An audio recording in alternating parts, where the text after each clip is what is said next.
5 women savagely mutilated were the victims of the most notorious serial killer ever to elude police.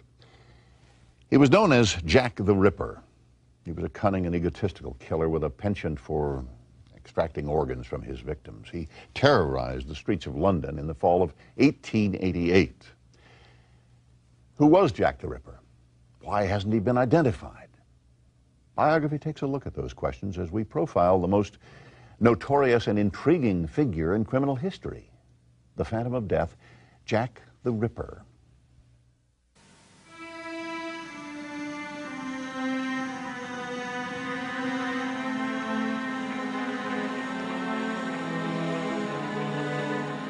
My knife's so nice and sharp, I want to get to work right away if I get the chance. Good luck, yours truly, Jack the Ripper.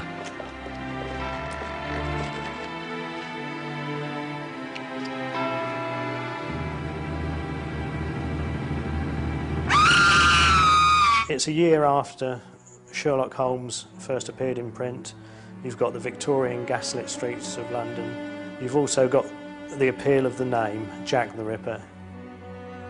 The murders became famous. Once the name Jack the Ripper had been invented, they became a total sensation.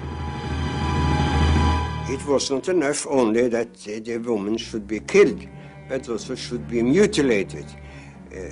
Be sure about that. Every part of the body should be hacked together. They were the first sexual serial murders to occur in a major town, a leading capital city, and they were the first to achieve international publicity. In the history of American crime,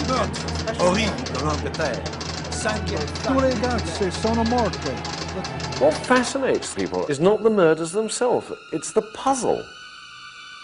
Who? Who did it? Why weren't they caught? And it's that puzzle which teases everybody.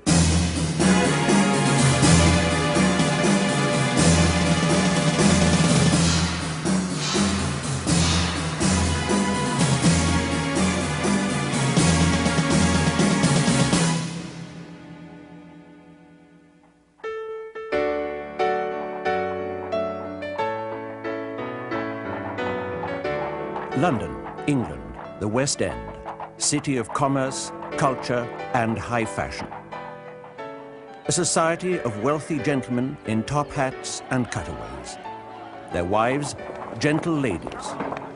Their children, tended by nannies. Queen Victoria reigns supreme. In contrast, the East End, where 900,000 impoverished people lived in cramped, filthy slums, and entire families were homeless.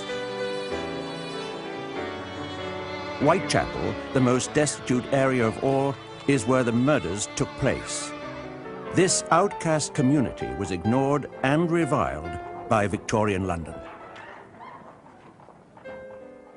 The East End, having become a dirty, rundown industrial district, now, in a time of economic depression at the end of the 1880s, was an area of overcrowding, misery and unemployment, and an area where at any time almost any woman might have to prostitute herself as the only way to feed her children. I've talked to person after person from the East End today who said, yes, they always reckoned Grandma had to go out on the streets when time was bad, and nobody thought any of the worse of her for it. The life of these women, one tends to sometimes forget, is just how brutal and how harsh it was. You could buy one of these women for 3 pennies, or 2 pennies, or a loaf of stale bread.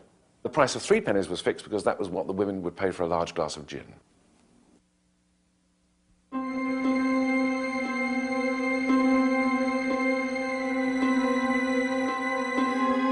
Dear Father, I just wrote to say you will be glad to know I am settled in my new place and going all right up to now. They are very nice people and I have not much to do. I hope you're all right and the boy has work. So goodbye now for the present. Yours truly, Polly. Answer soon, please. And Let me know how you are. Polly Nichols was murdered on the 31st of August 1888, and on that particular day she'd had 3 customers, but she'd spent the money on gin. So when she turned up at the lodging house to get a bed for the night, not only was she drunk, but she didn't have any money for a bed, but she felt pretty confident about getting a 4th customer because she thought she looked particularly attractive. And the reason she thought she looked so attractive was because she was wearing a new hat. I mean, she was drunk, she'd got 5 front teeth missing, but she was wearing this new hat. And the last words of the lodging house keeper were, "See what a jolly bonnet I'm wearing." August the 31st, 1888 was the first Ripper murder. Mary Ann Nichols, known as Polly, a streetwalker in her early 40s, was found dead in Bucks Row, Whitechapel, at approximately 3:45 in the morning. She had been dead approximately 20 minutes when she was found, and in the mortuary they discovered that not only had her throat been cut, but there was a great gash in her abdomen.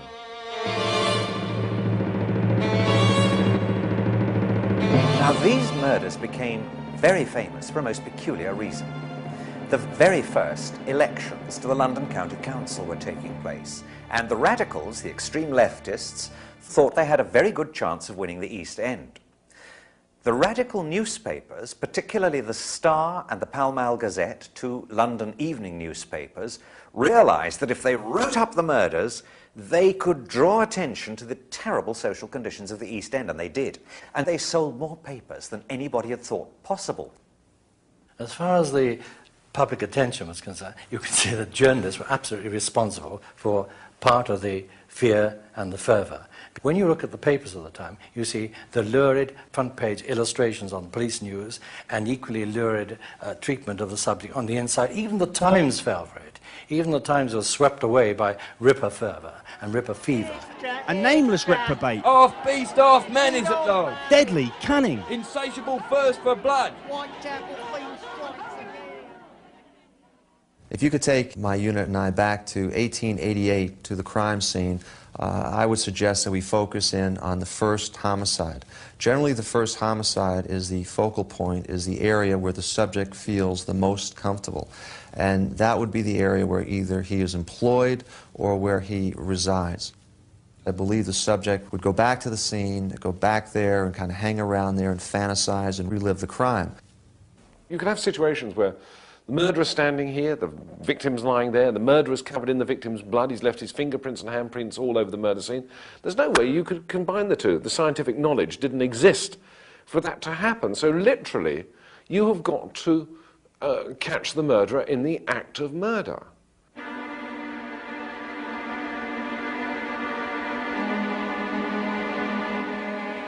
On the 8th of September 1888, at 10 to 6 in the morning, the second victim was found. She had been kicked out of her nearby lodging house at midnight for not having the money she needed to pay for her bed. She expected to earn it, but clearly didn't find it, as she was last seen alive at 5:15, negotiating with a client who was probably Jack the Ripper on the pavement outside number 29 Hanbury Street. Her throat had been cut. She had been savagely mutilated, disemboweled, and her uterus taken away. If ever the Ripper was going to be caught, it was then. Because they're out in the backyard and a man in the next door house comes down to the yard, obviously to relieve himself, because this is what the yards were used for. And he's standing there and he hears something fall against the fence and a woman's voice say, "No."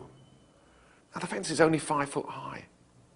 All he's got to do is look over the fence and he would have seen Chapman with her killer, with the Ripper. In these extraordinarily difficult cases where a roaming sexual killer attacks people he doesn't know, so you can't follow up people's associates. If he attacks prostitutes, he's attacking women who automatically go off to dark corners with half a dozen strange men every day. How on earth are you going to find which one is doing the killing? I think by Victorian standards, the investigation into the series of Whitechapel murders was conducted as well as possibly they could manage in those days. They put extra manpower on the streets. They had intensive door-to-door inquiries. All leads were followed up, even ridiculous leads.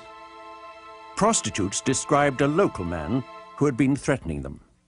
Well, he's short and he's stocky, and he's got the blackest hair and a black moustache and the thickest neck you ever saw. He's got a cap and like a leather apron, and he waves his knife about and he shouts, "I'll rip you up!"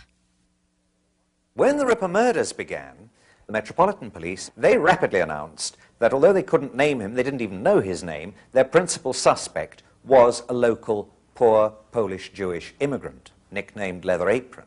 Scotland Yard quickly arrested John Pizer as Leather Apron in order to stop the press from printing inflammatory articles about an immigrant man threatening London women. There was no evidence implicating Pizer in the murders, and he was quickly released. But the incident fed ethnic tensions in the East End. The Irish were resented by the native English. The Irish themselves resented the new influx of Jewish immigrants who settled particularly in the parish of Whitechapel, because that was where the ancient two synagogues of London had always been, and they were racing in, fleeing the pogroms of Russia and Bismarck's clearances of Jews in Silesia. Onto that Jewish community is projected the idea that it's a Jew that is the Ripper, the murderer, because no Englishman, no East Ender, would actually have committed such a crime. So the Jews are already becoming, the immigrant Jew is becoming the scapegoat and the suspect for the Ripper murders. The police next turned their sights on doctors who performed amputations and surgery. Perhaps the killer who extracted organs from his victims was a doctor. It is apparently an amputation knife, a late 19th century amputation knife. And certainly it's the sort of weapon which could have done the murders. A number of medical students whose brains had been unhinged were being sought after. And in fact, there was a time when to be a doctor and to carry a bag around made you an enormously suspicious person. The idea that the Ripper was a doctor came from one and one only of the medics who examined the bodies. Dr. Baxter Phillips, after examining Annie Chapman's body, said this was the work of an expert. The abdomen had been entirely laid open. The intestines, severed from their mesenteric attachments, had been lifted out of the body and placed on the shoulder of the corpse, whilst the pelvis, the uterus, and its appendages had been entirely removed. Obviously the work of an expert, of one at least who had such knowledge of anatomical examinations as to be enabled to secure the pelvic organs with one sweep of the knife. The people at the top had the medical evidence surveyed by Dr. Bond of Westminster, a police surgeon they trusted implicitly, and Bond's full report on all the medical evidence in the case said no skill at all, not even the skill of a butcher.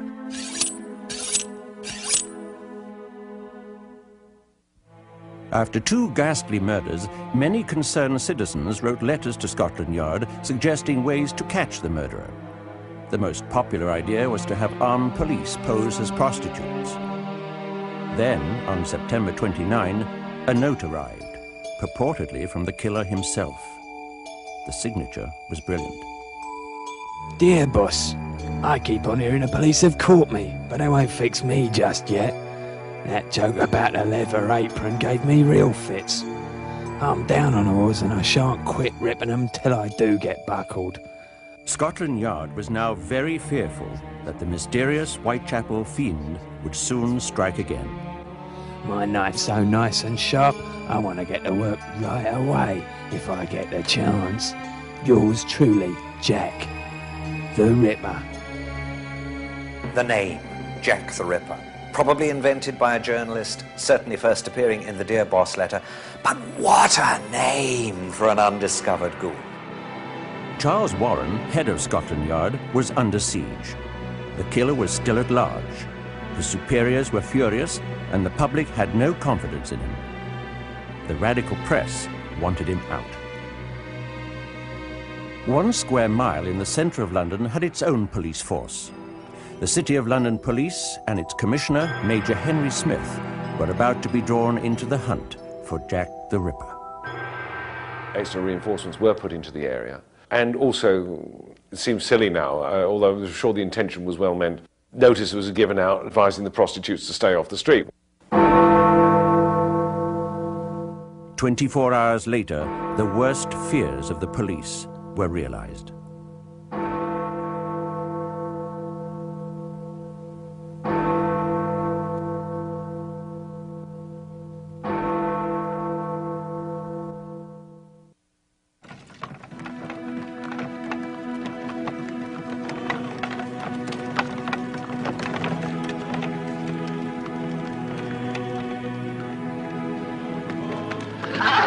The first victim that night was Elizabeth Stride, nicknamed Long Liz. She had been seen hustling for trade up and down a little road called Berners Street in the East End during the evening from 11 p.m.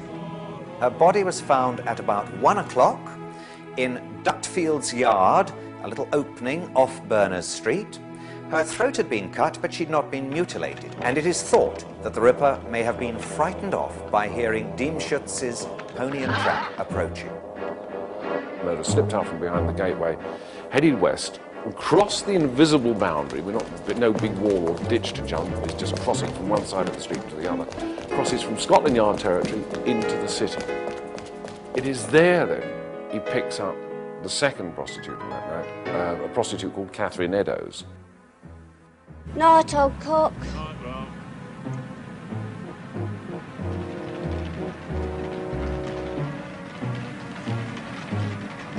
The second murder on the night of the double murders was that of Catherine Eddowes.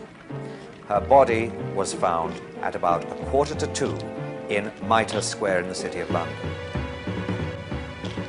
She had been appallingly mutilated, her throat cut, V's cut in her cheeks pointing up to the eyes, her eyelids nicked through, the tip of her nose cut off, and the usual ripping and abdominal mutilation, with her uterus and one kidney taken away by the murder.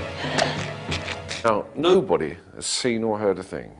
Not the policeman on the beat, the policeman and his family, in the house opposite, the night porter with the door partly open. They didn't actually have to see the square or be present on it, because Mitre Square had an echo on it. He's now killed once on Scotland Yard territory, Metropolitan Police territory. He's now killed once on City of London Police territory.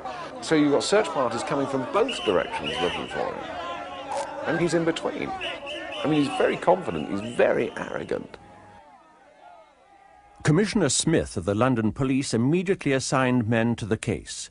He was not about to be criticised as incompetent and hopeless as press cartoons portrayed his counterpart, Sir Charles Warren.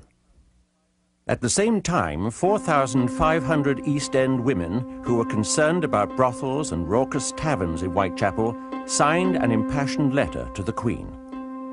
Madam, we the women of East London feel horror at the dreadful sins that have been lately committed in our midst, and grief because of the shame that has fallen on our neighbourhood. We have learnt much of the lives of those of our sisters who have lost a firm hold on goodness and who are living sad and degraded lives. We would also beg that your Majesty will call on your servants in authority and bid them put the law which already exists in motion to close bad houses within whose walls such wickedness is done, and men and women ruined in body and soul. We are, Madam, your loyal and humble servants. There was a feeling that what happened to these women deserved to happen to them. The average Victorian regarded a prostitute as a gay woman. Now, they use the word gay not in the sense that we use it today as meaning homosexual. They use the word gay as meaning nymphomania. Prostitutes were all nymphomaniacs. That was why they were prostitutes. Therefore, they were on the streets for their pleasure. The fact that they were there out of sheer economic desperation and necessity is rarely considered.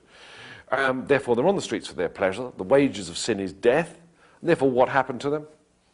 Deserved to happen. So why waste too much time over these women? It's another piece of street cleaning. After the murder of Catherine Eddowes, women in the West End feared for their lives. The Ripper was both bloodthirsty and unpredictable. This was someone who was killing individuals, but was clearly sending a message to society generally, so that everyone begins to perceive him as talking to them directly. And that's, again, that's the change that happens. is when the killer suddenly realizes, I'm only killing one person at a time, but in a way I am assaulting society. 15,000 constables man the streets. 1,500 undercover detectives prowl the docks in Covent Garden, including a director of the Bank of England, who disguised himself as a common labourer. Out of necessity, the sneaker was invented. In common with hundreds of others, I was drafted there and we patrolled the streets, usually in pairs, without tangible result. We did, however, rather anticipate a great commercial invention. To our clumsy regulation boots, we nailed strips of rubber, and so ensured some measure of silence when walking. Unfortunately, the inquiry was under two separate directions. The city police, with their involvement with Catherine Eddowes' murder, the one canonical murder that took place in the city, held a separate investigation, and although the two forces were supposed to liaise, and did liaise quite well at ground level, the chiefs didn't get on, and the chiefs did not properly exchange information. Soon, citizens took matters into their own hands. We know that the vigilante groups arrested people on the streets.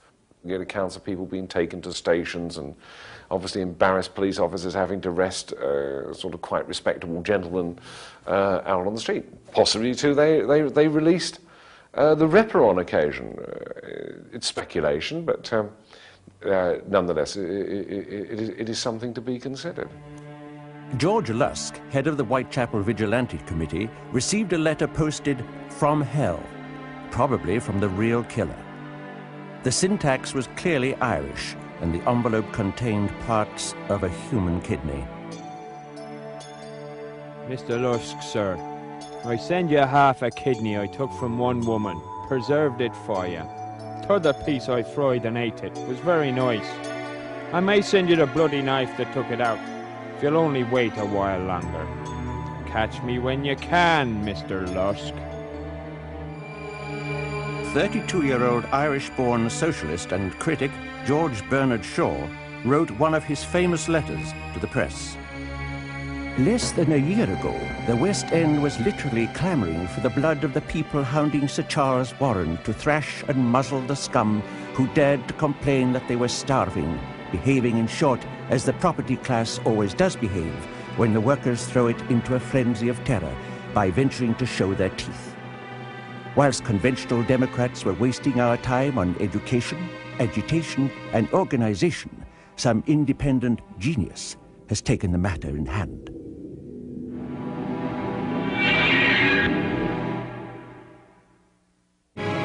A murdering fiend called Jack the Ripper had killed 4 women.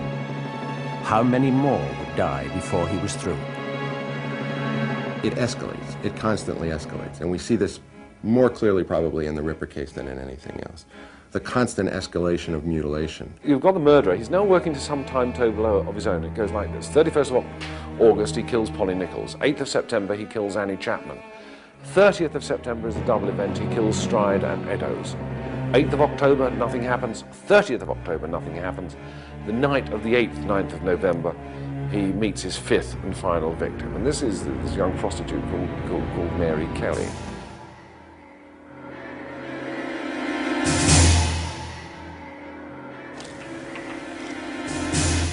On the night of the 8th, 9th of November, it's raining, she's out on the street, she's looking for customers. She picks one up around about midnight, takes him back to her room, and one of the other prostitutes sees her drawing the curtains of her room, and as she did so, Kelly is singing a musical song.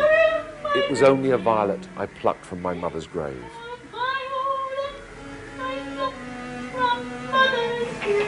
Around about 3:30 in the morning, she picks up the Ripper. Some people living in Miller's Court hear a faint cry of murder. It's almost certain that it was at that point that the Ripper, lying on the bed beside Mary Kelly, throws the sheet over her head and makes his first thrust through the sheet with a knife. He has several hours to work over.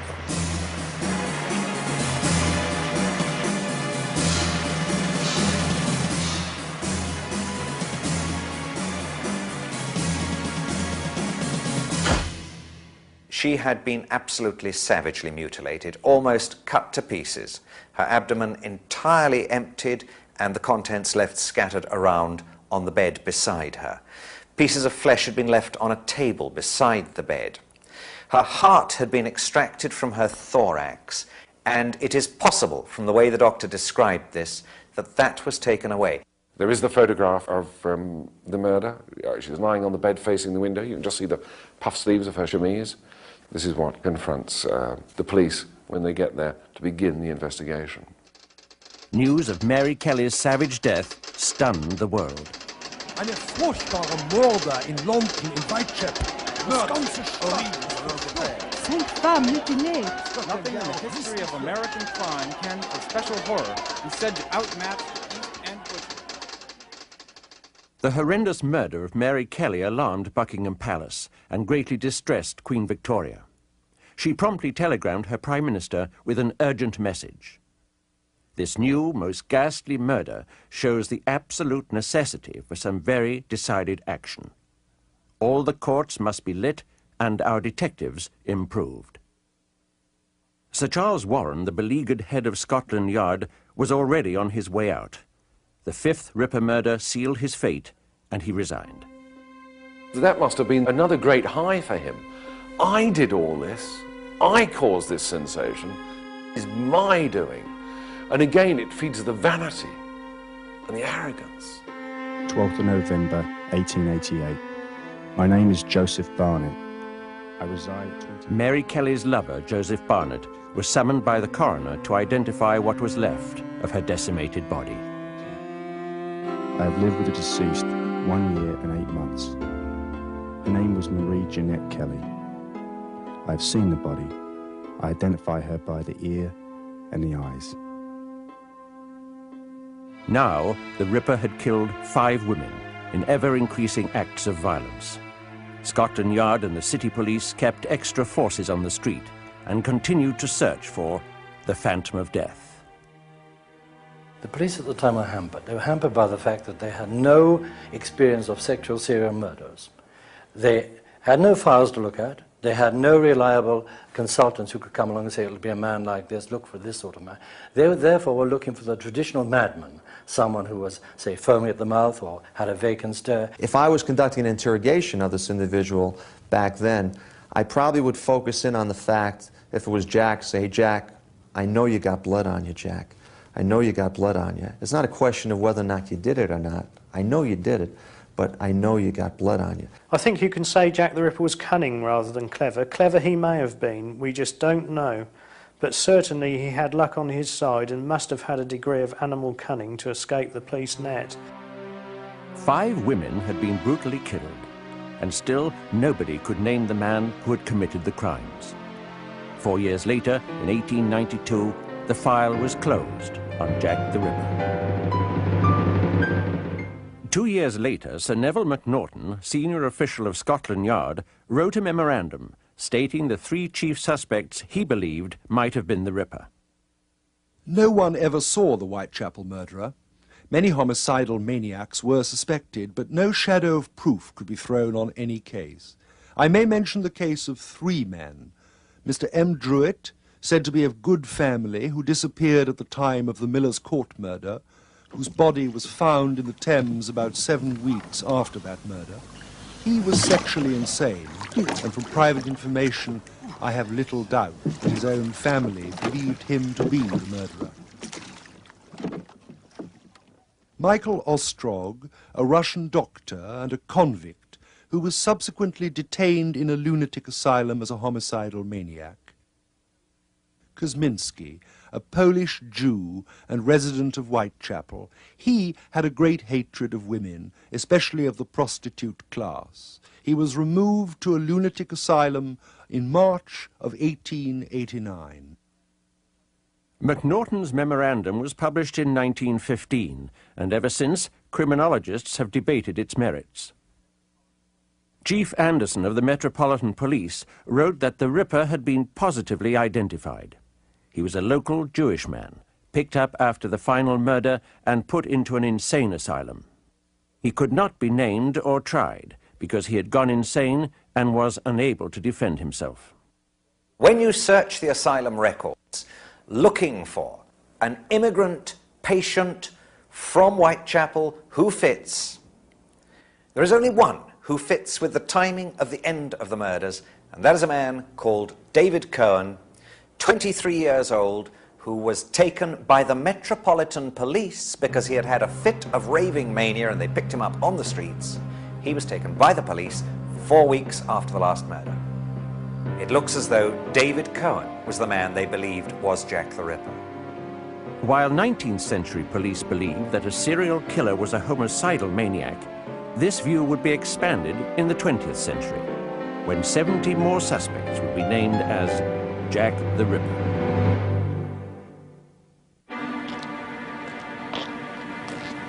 The name Jack the Ripper has come to symbolize terror the world over. Stories about this phantom of death are so compelling that even the great master of the macabre, Alfred Hitchcock, based his very first film on the well-known tale of a lodger, mistakenly thought to be the Ripper.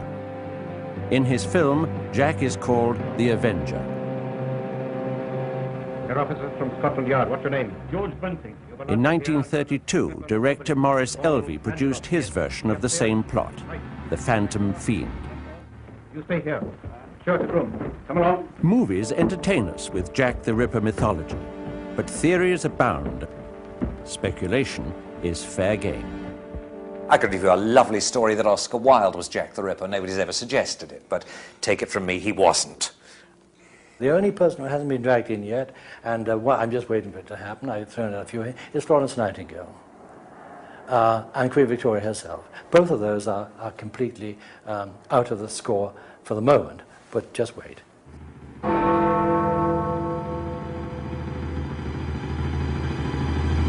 Cream has been put forward as a suspect for Jack the Ripper, although he was in prison in Illinois in the USA at the time of the Ripper murders, which I think writes him off conclusively. The Cream theory originates from the fact that the hangman Billington, whilst on the scaffold hanging Cream, heard the words, "I'm Jack the," as the trapdoor was sprung, and then it was cut off by the rope.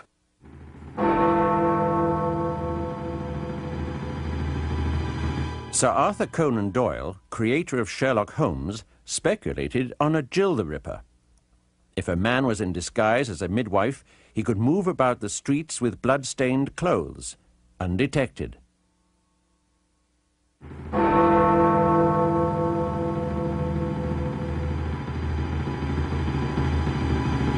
Chapman does remain a plausible suspect. He was, of course, a different sort of killer when apprehended at the turn of the century. He was poisoning wives. Now, this is a far cry from a lust killer murdering prostitutes.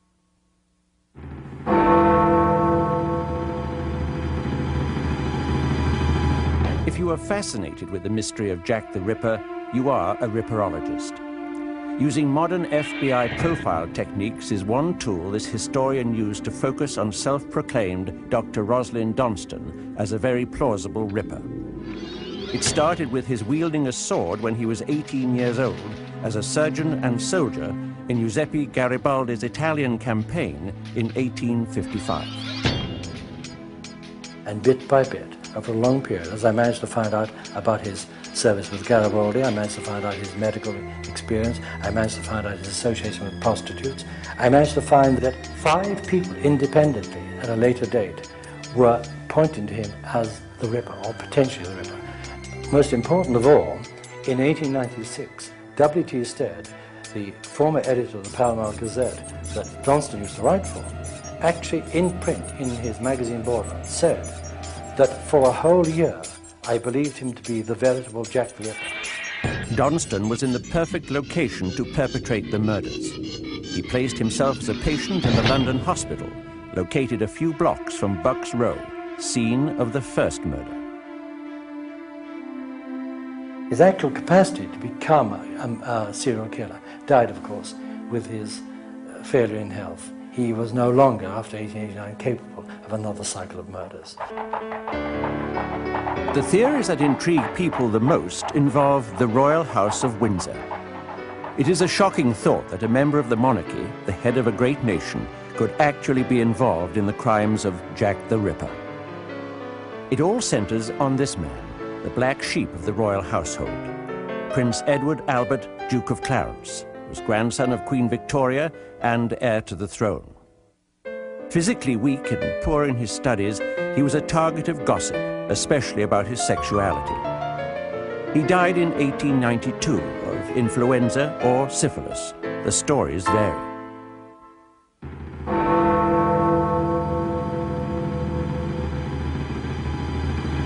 The royal theories began in earnest when Sir Thomas Stowell published an article in 1970 stating that Sir William Gull, physician to the Queen, committed the murders with the Prince, who was in the delusionary stage of syphilis and was somehow compelled to slaughter prostitutes.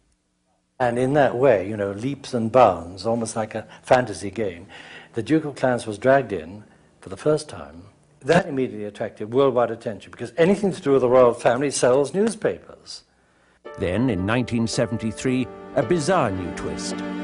The Prince had fathered a daughter with an East End Catholic woman. Gull and Freemasons covered up for the Prince. And the whole thing was a Masonic conspiracy to save the crown because the Duke of Clarence had done something he shouldn't have done.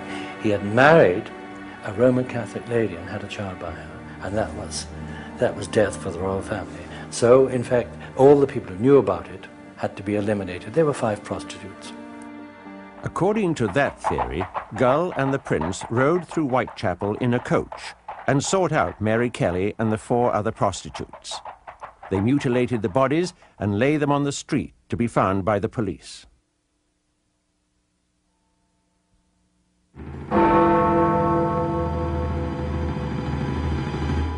The most recent theory involves a brilliant but strange young man, J.K. Stephen. He was hired as a tutor for Prince Eddie. The royal family had no idea about that J.K. Stephen was a homosexual and had personal problems. And they developed a very strong relationship between them. Very strong.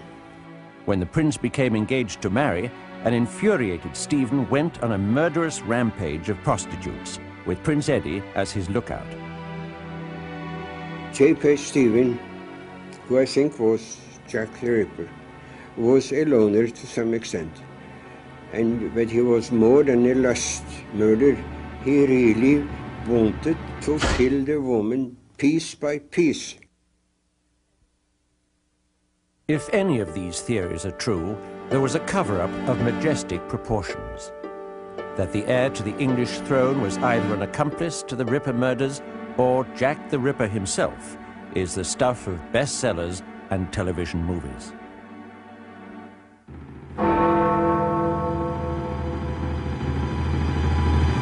A few years ago, a diary surfaced that has caused much debate and great excitement.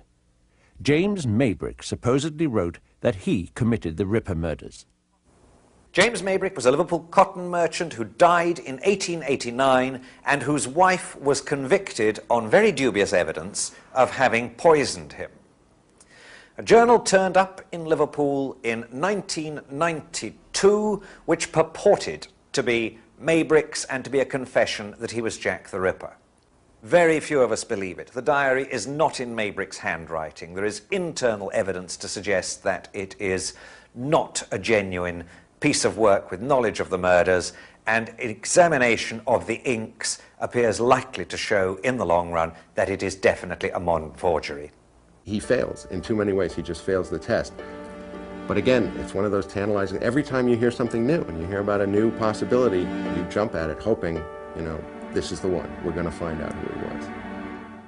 I think there is evidence about, but people don't always realise whether they've got, simply because the legends are taken over. The films blur the issue. I mean, I've been astonished at the number of people, for instance, they look at the Michael Caine film, Jack the Ripper, and say, oh, the mystery solved. It's not. I mean, the whole thing, about 99% of it is fiction.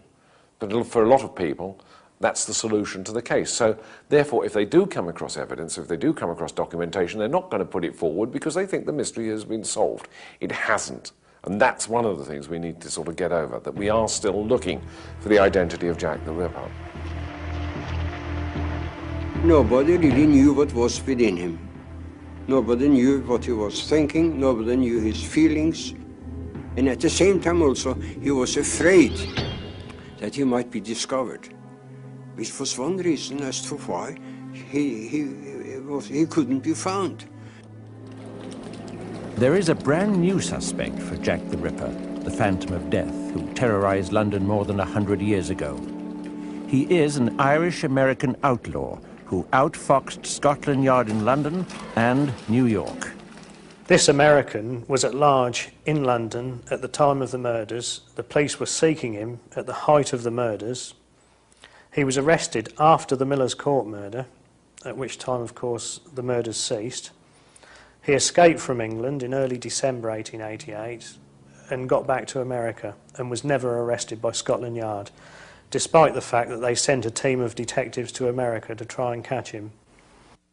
A letter with an undisputed provenance is the source of this new information.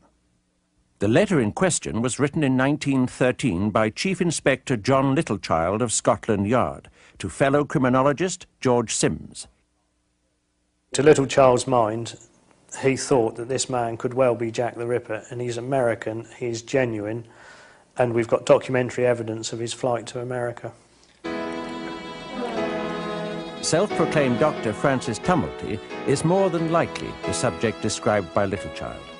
Dr. Francis Tumblety, who was arrested in London 6 weeks ago on suspicion of being the Whitechapel murderer, arrived here by the steamship Britannia on Sunday under an assumed name, Dr. Frank Townsend. Detectives were waiting for him on the dock, and they tailed him to an East 10th Street lodging house. It is not known exactly when the doctor eluded his watchers. His landlady found his room empty. A half-open valise on the chair and a big pair of English cavalry boots were all that remained to tell the story of Dr. Tumblety's flight.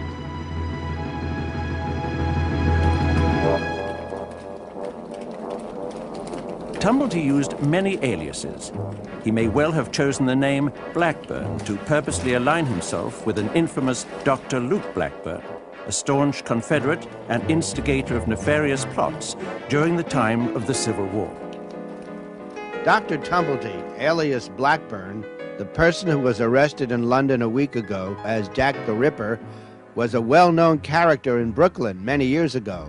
In the 60s, he used to walk down the street in his uniform, accompanied by a big dog.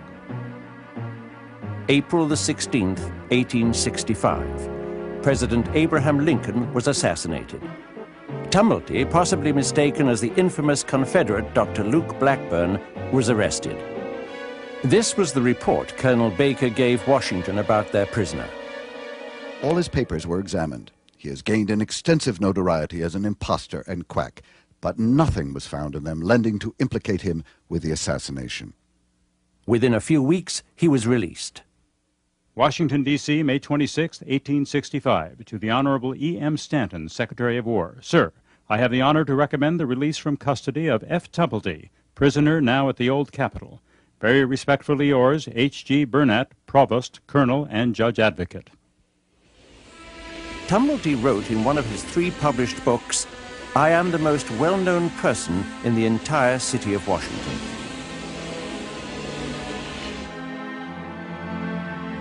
Who exactly was the man who kept an entire city in mortal fear, and the rest of the world on pins and needles waiting for his capture, waiting for a name to be put to him?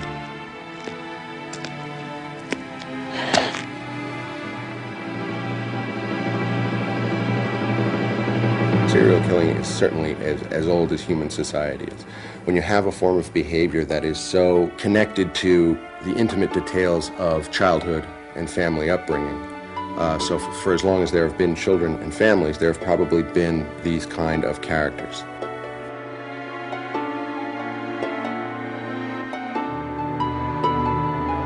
Jack the Ripper, the Phantom of Death.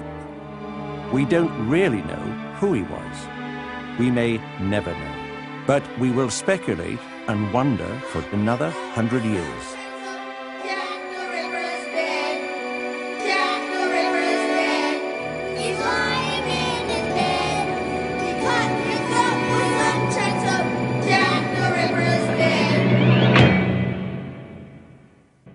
Today, as children in East London sing about Jack the Ripper, the question of who Jack the Ripper was still intrigues and baffles.